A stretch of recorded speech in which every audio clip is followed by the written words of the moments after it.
భారత్లో తయారైన దగ్గుమందు తాగి తమ దేశానికి చెందిన 18 మంది చిన్నారులు మరణించారని ఉజ్బెకిస్తాన్ ఆరోపించింది. భారతీయ ఫార్మాస్యూటికల్స్ మరియన్ బయోటెక్ తయారు చేసిన డాక్-1 మార్క్స్ సిరప్ తాగిన పిల్లలు తీవ్రమైన శ్వాసకోశ ఇబ్బందులతో మరణించినట్లు ఉజ్బెకిస్తాన్ ఆరోగ్య శాఖ వెల్లడించింది. అయితే వైద్యుల సూచనలు తీసుకోకుండా ఎక్కువ మోతాదులో సిరప్ను తాగడం వల్లే ఇలా జరిగినట్టు తెలుస్తోంది.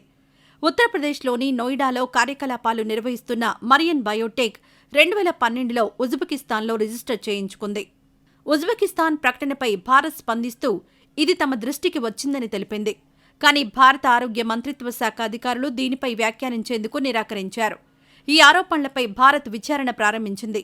డాక్-1 మ్యాక్స్ సిరప్ను ల్యాబొరేటరీలో పరీక్షించగా అందులో ఇథిలీన్ గ్లైకాల్ అనే విష రసాయనం ఉన్నట్టు నిర్ధారణ అయిందని ఉజ్బెకిస్తాన్ పేర్కొంది.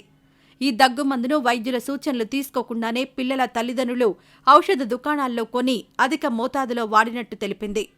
అస్వస్థతతో పిల్లలు ఆసుపత్రిలో చేరడానికి 2 నుంచి 7 రోజుల ముందు ఈ సిరప్ వారితో తాగించారని గుర్తించాం. మోతాదుకు మించి రోజుకు 3 నుంచి 4 సార్లు 2.5 నుంచి 5 ml సిరప్ ఇచ్చినట్టు తేలింది. జలుబు నుంచి ఉపశమనం కోసం దీనిని ఆ చిన్నారుల తల్లిదండ్రులు వినియోగించారు అని ఉజ్బెకిస్తాన్ ఆరోగ్య శాఖ తన ప్రకటనలో వెల్లడించింది. 18 మంది చిన్నారులు ప్రాణాలు కోల్పోవడంతో డాక్-1 మార్క్స్ సిరప్లు, టాబ్లెట్లను తమ దేశంలోని అన్ని ఫార్మసీల నుంచి ఉపసంహరించింది. పరిస్థితిని సరైన సమయంలో అంచనా వేయడంలో విఫలమైన 7 అధికారులను కూడా విధుల నుంచి తొలగించింది.